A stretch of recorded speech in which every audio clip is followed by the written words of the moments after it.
Naam, karibu tena mtazamaji wa Big Talent TZ katika channel yako hii kuendelea kupata dondoo za teknolojia, masuala ya applications, YouTube pamoja na masuala ya kuedit. Bwana, siku ya leo mtazamaji, nataka nikuelekeze, hii ni mwendelezo wa ile video ya kwanza ambayo nilikuelekeza jinsi gani unaweza kaondoa title katika faili au folder ya PC.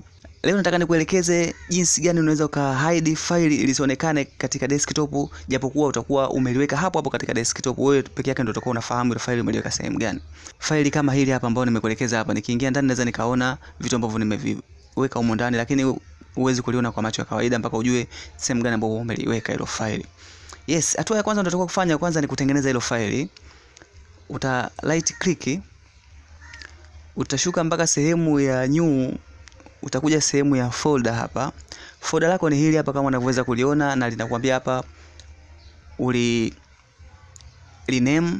Sasa wewe unachotakiwa kufanya, kwa sababu unataka hide, utabonyeza right click hapa ili kupata options zingine. Kisha utakuja sehemu ya insert hapa, uncode. Utakuja sehemu ambayo imeandikwa notes. Kisha utaondolea hiyo file title kama tulivyokuwa tumefanya mara ya kwanza. Utaondolea title hiyo file yako. Baada hiyo folder yako kuwa tayari umeshaiondolea title kama hivyo, unachotakiwa kufanya utabonyeza tena right click ya hiyo file yako.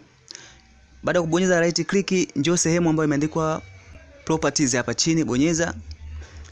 Kisha njoo sehemu ambayo imeandikwa customize hapa, bonyeza. Kisha njoo sehemu ambayo imeandikwa change icon, bonyeza hapo.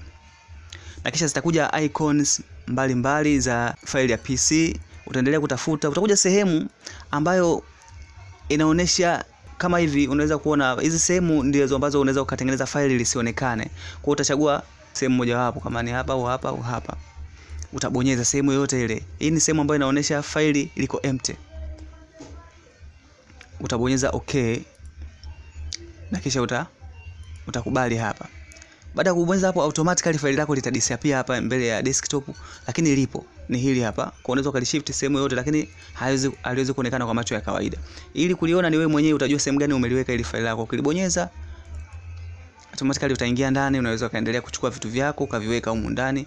Mfano nachukua faili hili hapa, naliweka humu ndani ya hii, kisha nitakata hapa.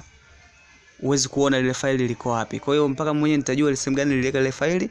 Nikibonyeza hapa nakutana na faili zangu ndani kama unavyoweza kuona hivyo. Kwa hiyo nimeweza kulificha ile faili kama nilivyoweza kuficha faili lingine hili hapa.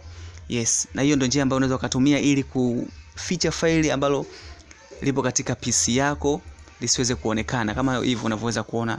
Unaweza kufanya hivyo ili kuendelea kuhide vitu vyako vingi ambavyo vinahusika na masuala ambayo wewe peke yako unataka kuona. Yes.